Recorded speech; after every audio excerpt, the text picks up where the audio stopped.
पहाड़ों के बीच बसा हुआ बिलासपुर नाम का एक छोटा सा गांव था, जिसमें हरिया नाम का एक आदमी अपनी बुद्धिमान पत्नी और प्यारी सी बेटी के साथ रहा करता था। हरिया बहुत ही मेहनती आदमी था, लेकिन उसके मन में हमेशा एक बात चलती थी कि मैं जितनी मेहनत करता हूँ मुझे उसका उतना परिणाम नहीं मिलता है। वह कुछ और अमीर लोगों को देखता तो सोचता कि लोगों से ज़्यादा मेहनत तो मैं ही करता हूँ, लेकिन फिर भी यह मुझसे ज़्यादा पैसे कमाते हैं। माँ ने तो बचपन से सिखाया है कि कर्म ही सर्वोपरि है, लेकिन मुझे लगता है कि इंसान का भाग्य ही सब कुछ होता है। कुछ लोग मुंह में चांदी का चम्मच लेकर पैदा होते हैं और कुछ जिंदगी भर मेहनत के बाद भी कुछ हासिल नहीं कर पाते। वह हमेशा इसी उधेड़बुन में लगा रहता था, इसीलिए किसी खुशी के अवसर पर भी उसके मन में केवल चिंता ही होती थी। वह अपनी जिंदगी में कभी ठीक से खुश भी नहीं हो पाता था। हर रोज की तरह हरिया आज भी अपने कामों पर निकला, लेकिन जब काम पर पहुंचा तो मालिक ने कहा कि हरिया, मुझे माफ कर देना, लेकिन अब मैं इस गांव से शहर अपने बेटे के पास जा रहा हूं और अब से यहाँ पर काम भी बंद हो रहा है। मुझे खेद है कि मैं पहले तुम्हें यह नहीं बता पाया। सब कुछ इतना अचानक हो गया कि कुछ बताने का समय ही नहीं मिला। तुम अपने लिए कहीं और काम ढूंढ लेना। हरिया बहुत ही निराश हो गया। वह काम की तलाश करने लगा, तभी उसे रास्ते में एक लकड़ी का कारखाना दिखाई दिया। वह कारखाने के अंदर गया और उसने कारखाने के मालिक से पूछा कि क्या किसी काम करने वाले की जगह खाली है, मुझे काम की सख्त जरूरत है। तो मालिक ने कहा, हाँ, एक आदमी की जगह है, तुम आज ही से काम करना शुरू कर दो। महीने के तुम्हें 1000 रुपये मैं दे दूंगा। उस समय के हिसाब से हरिया के लिए 1000 रुपये एक अच्छी कीमत थी, तो वह देर न करते हुए उसी दिन से काम पर लग गया। उसने पूरा दिन कारखाने में काम किया और शाम को अपने घर चला गया। वह अगले दिन कारखाने पर आया तो मालिक ने बोला, माफ़ करना हरिया, लेकिन मैंने तुम्हारी जगह किसी और को काम पर रख लिया है। तुम्हारे हाथ में अभी लकड़ी के काम की उतनी सफाई नहीं है। यही बोलकर मालिक ने हरिया को काम से निकाल दिया। हरिया फिर से उदास हो गया और अपने भाग्य को कोसने लगा। वह निराश होकर अपने घर आया तो उसकी माँ ने पूछा कि बेटा, तेरे चेहरे पर यह चिंता के निशान कैसे हैं? तो वह कहने लगा, माँ, मैं इतनी मेहनत करता हूँ, लेकिन फिर भी अंत में निराशा ही हाथ लगती है। कल जिस लकड़ी के कारखाने में काम पर लगा था, आज मालिक ने वहाँ से यह कहकर काम से निकाल दिया कि मुझे ठीक से लकड़ी का काम करना नहीं आता और उन्होंने मेरी जगह किसी और को काम पर रख लिया है। काम पर पहले मैं लगा था, लेकिन फिर भी मेरे बाद आने वाले को नौकरी पर पक्का कर दिया गया। उसके भाग्य ने उसका साथ दिया, लेकिन मेरा भाग्य कभी मेरा साथ नहीं देता।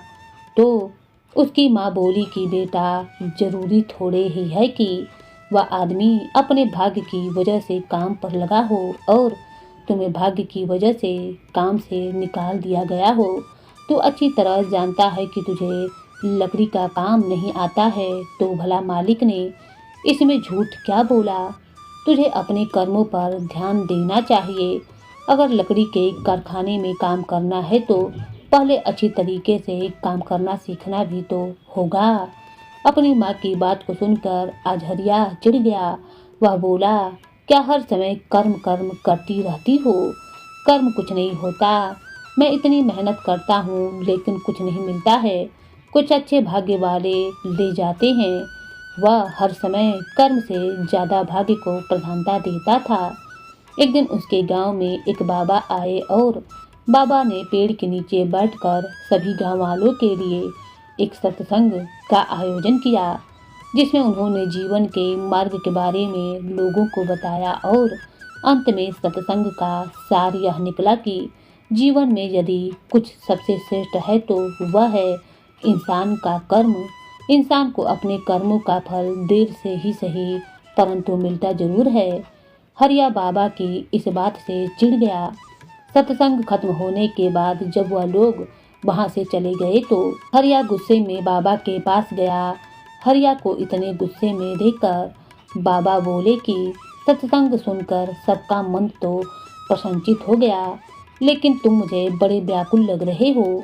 तो हरिया बोला कि आपने सत्संग के अंत में जो आपने कहा कि इंसान का कर्म ही सबसे श्रेष्ठ है और उसे एक ना एक दिन अपने कर्मों का फल मिलता ही है, यह बात बिल्कुल गलत है। इस जीवन में हर कोई अपने भाग्य का खाता है। जिसके नसीब में जितना लिखा होता है उसे उतना ही मिलता है। तो बाबा बोले कि तुम यह बात किस प्रकार कह सकते हो। तो हरिया कहने लगा, मैं अपना उदाहरण लेकर चलता हूँ। मैं बहुत मेहनत करता हूँ, लेकिन फिर भी हाथ में 2 पैसे ही आते हैं, जबकि मुझसे कम मेहनत करने वाले बड़े बड़े बंगलों में रहते हैं। उनके घर में काम करने के लिए नौकर चाकर होते हैं। वह दिन में 56 भोग खाते हैं और मेरे पास तो कभी कभी 2 वक्त की रोटी खाने के भी पैसे तक ना होते हैं।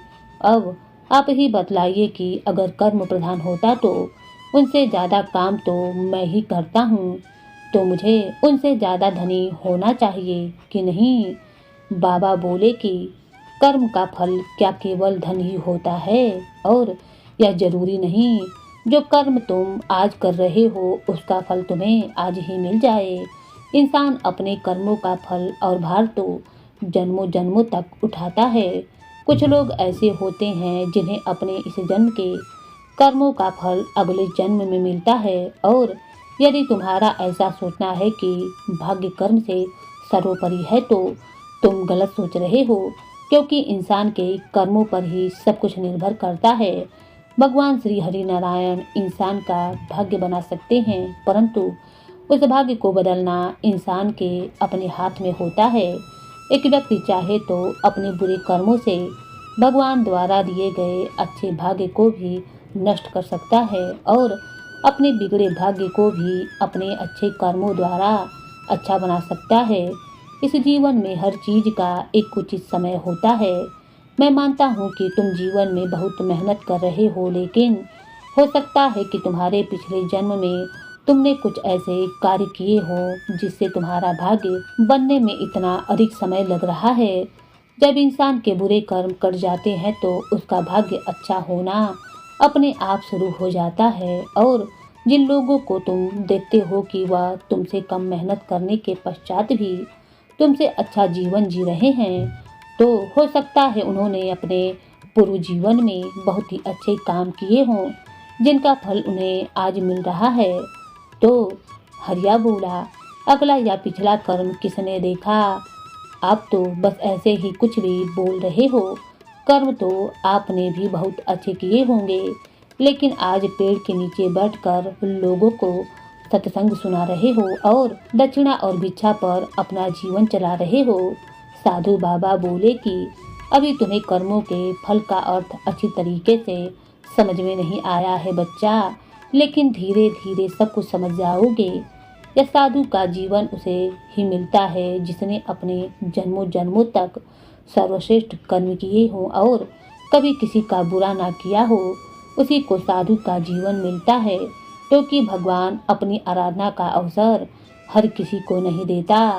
मैं भगवान का चुना हुआ हूँ, इसीलिए बहुत भाग्यशाली हूँ। भगवान ने मुझसे ऐसे कर्म करवाए जिसके कारण मेरे भाग्य में मुझे यह अवसर प्राप्त हुआ। अब तुम भी जाओ और सत्कर्म करो। कर्म करोगे तो फल अवश्य मिलेगा। हरिया के दिमाग में अब साधु बाबा की बातें भी घूम रही थीं, और कर्म और भाग्य के बीच उसके दिमाग में कुछ उलझन भी थी। तभी रास्ते में उसे गांव के सबसे अमीर सेठ का घर दिखाई दिया। उसने फिर से सोचा, अगर सब कुछ कर्मों पर ही निर्भर करता है तो इतनी ऐश करने वाला यह सेठ कब का परलोक सिधार चुका होता। इसने इतने लोगों का हक मारा है और इसके कारण कितने गरीब किसानों ने अपना जीवन खोया है। इस लालची सेठ ने कितने बच्चों को अनाथ किया है, लेकिन इसके बच्चे आज आराम से ऐश कर रहे हैं। तभी उस सेठ के घर से रोने की आवाज़ सुनाई दी। सेठ का जो नौकर बाहर काम कर रहा था, तो हरिया ने उससे पूछा कि सेठ के घर से यह रोने की आवाज़ कैसी आ रही है। तो वहाँ काम करने वाले नौकर ने बतलाया कि सेठ के बेटे को एक बीमारी हो गई है, जिसके कारण ही वह चल बसा। तो हरिया बोला, लेकिन सेठ जी के पास तो बहुत पैसा है, वह तो बाहर देश से भी अपने बेटे का इलाज करवा सकते थे। तो नौकर बोला कि सेठ जी के पास भले ही कितने भी पैसे थे, लेकिन अपनी पूरी संपत्ति लगाने के बाद भी वह अपने बेटे को नहीं बचा पाए। न जाने कितने लोगों की बद्दुआएं अपने सर पर लिए हुए थे। अगर अच्छे कर्म किए होते तो शायद उनके बेटे की जान बच जाती।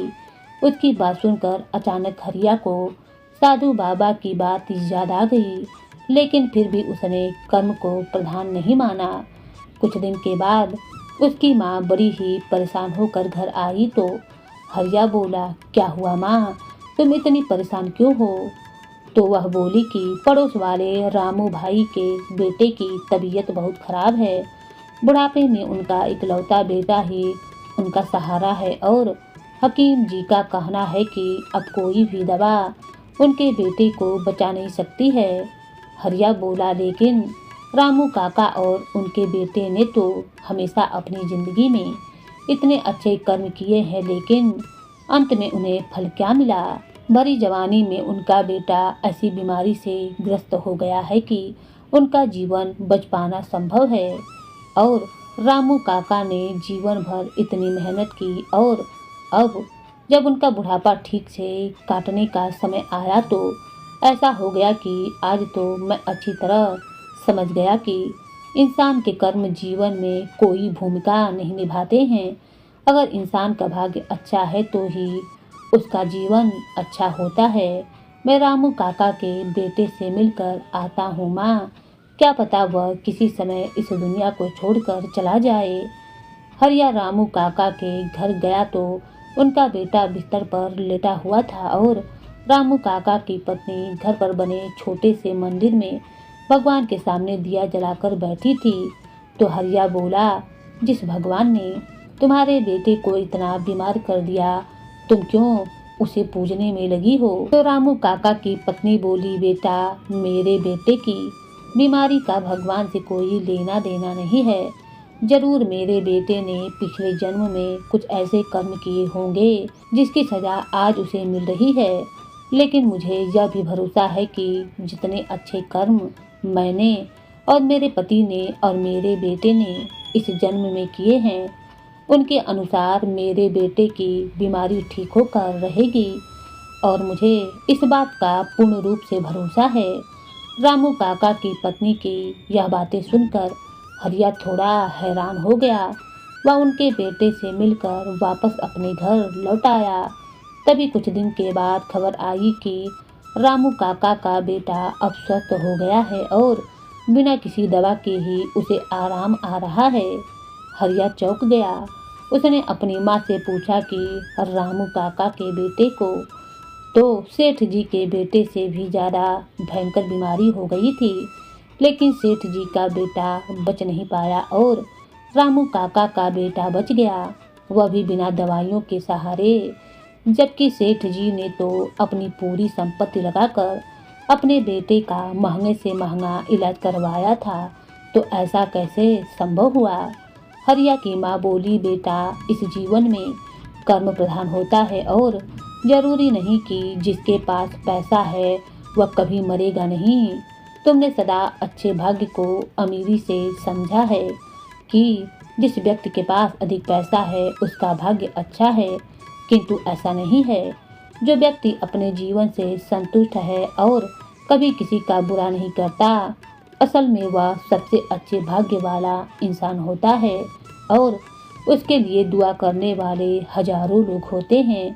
रामू भाई साहब का बेटा भले ही बीमार था और उनके पास इलाज के भी पैसे न थे, परंतु उन्होंने अपने जीवन में जैसे कर्म किए तो लोगों ने सदा उनके लिए अच्छा कहा और उनकी अच्छाई देखकर भगवान ने भी उनका भाग्य बदल दिया। जिसके जिस भाग्य में दुख लिखे होते हैं भगवान ने उन दुखों को सुख में बदल दिया और भगवान ने सेठ जी को अच्छा भाग्य तो दिया, उसे बहुत धन भी दे दिया, लेकिन उसने अपने भाग्य को गलत फायदा उठाया और लोगों को परेशान किया।